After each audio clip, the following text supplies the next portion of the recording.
नमस्कार विद्यार्थियों, आज इस वीडियो के माध्यम से आपके पाठ्यक्रम में विभिन्न छंद चलते हैं। उन छंदों के लक्षण और उनके उदाहरण के बारे में आज अध्ययन करेंगे। दोहा छंद, इसके विषम चरणों में 13-13 और सम चरणों में 11-11 मात्राएं होती हैं।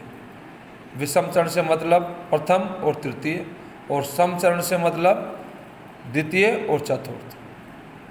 तो विषम चरण में 13-13 मात्राएं और सम चरण में 11-11 मात्राएं होती है। इसके सम चरणों के अंत में तगण अथवा जगण का होना आवश्यक है। ये इनका लक्षण हुआ। उदाहरण: मेरी बहु बाधा हरो राधा नागेरी सोई, जा तन की जहीं परे श्याम हरित दुति होई। चौपाई छंद, यह सम मात्रिक छंद है। इसके प्रत्येक चरण में 16-16 मात्राएं होती है तथा चरण के अंत में 2 गुरु वर्णों को रखने से रोचकता और मधुरता और आ जाती है। समझ गए? इसमें 16-16 मात्राएं होती है। चरण के अंत में 2 गुरु वर्णों का होना आवश्यक है।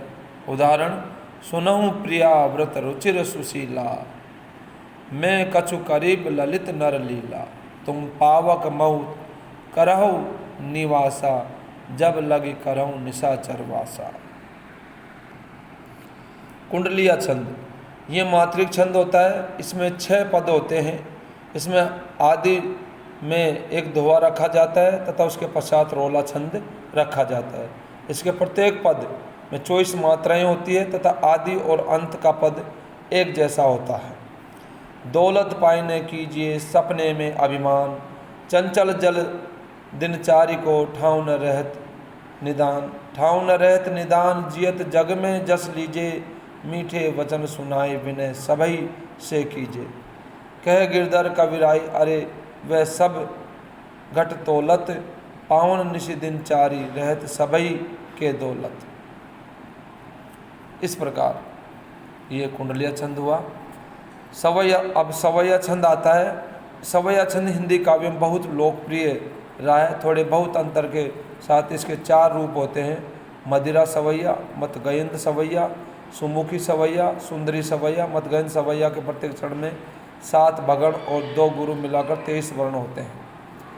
7 बकार मिला गुरु 2 बनता शुभ मतगयंत सवैया। इसे मालती सवैया भी कहते हैं। या लकुटियारु कामरिया पर राज त्यू पुरको तजिडारो, 8 सिद्धि 9 निधि को सुख नंद की गाय चराई बिसारो, रसखान कबो इन आखिन सो ब्रज के बन बाग तड़ाग निहारो, कोटि को कलदोत के दाम करेल की कुंजन ऊपर बार। कवित, इस छंद के प्रत्येक चरण में 31 वर्ण होते हैं। 16 और 15 वर्णों पर विराम होता है। इसमें अंतिम वर्ण गुरु होता है। ये मुक्तक वर्णिक छंद है। उदाहरण: कर्म को मूल तन मूल जीव जग,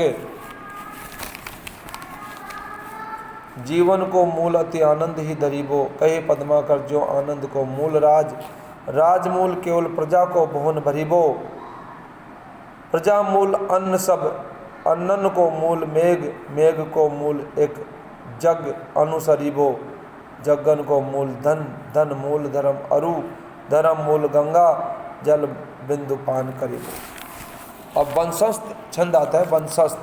वंशस्थ छंद के प्रत्येक चरण में 12 वर्ण होते हैं तथा इसमें जगण, तगण, जगण और रगण का योग रहता है। उदाहरण: दिलांत था ये दिननाथ डूबते, सैधेनु आते गृह गवाल बाल थे, दिगंत में गोरज थी विराजिता, विषाण नाना बजते सन वेणु थे। वसंत तिलका, इसके प्रत्येक चरण में तगण, भगण, जगण और अंत में 2 गुरु के योग से कुल 14 वर्ण होते हैं। लक्षण: होवे वसंत तिलका तमजा जगे गा। उदाहरण: यों ही प्रबोध करते पूर्ववासियों का, प्यारी कथा परम शांति करी सुनाते, आए ब्रजाधिये निकेतन पास उधो, पूरा प्रसार करती करुणा जहाँ थी। द्रुत विलंबित छंद, इसके प्रत्येक चरण में नगण, भगण, भगण और रगण के क्रम से कुल 12 वर्ण होते हैं। द्रुत विलंबित हो न भाबरा, हरिओ जी का बहुत प्रसिद्ध छंद है। प्रति निकेतन से कलनाद का निकलती लहरी इस काल थी, मधुमेह गलियां सब थी बनी, ध्वनित सा कुल गोकुल ग्राम था। मंदाक्रांता छंद, इस छंद के प्रत्येक चरण में क्रमशः मगण, भगण, नगण और 2 तगण के बाद 2 गुरु होते हैं तथा 4, 6, 7 वर्ण पर यति होती है और 17 वर्ण होते हैं। जाते जाते अगर पथ में क्लांत कोई दिखावे तो जाके सन्निकट उसकी क्लांतियों को मिटाना, धीरे धीरे परस करके गात उत्ताप खोना, संदिग्धों से श्रमित जन को हर्षितों सा बनाना। मालिनी छंद, इस छंद के प्रत्येक चरण में क्रम से 2 नगण, 1 मगण और 2 यगण के रूप में 15 वर्ण होते हैं। इसमें 8 व 7 वर्ण पर यदि यति होती है। लख कर मुख सूखा सूखता है कलेजा, और विचलित होता है बिलों के दुखों के, सिर पर सुत के जो आपदा नाथ आई, यह अवनी फटेगी ओ समा जाऊंगी मैं। धन्यवाद।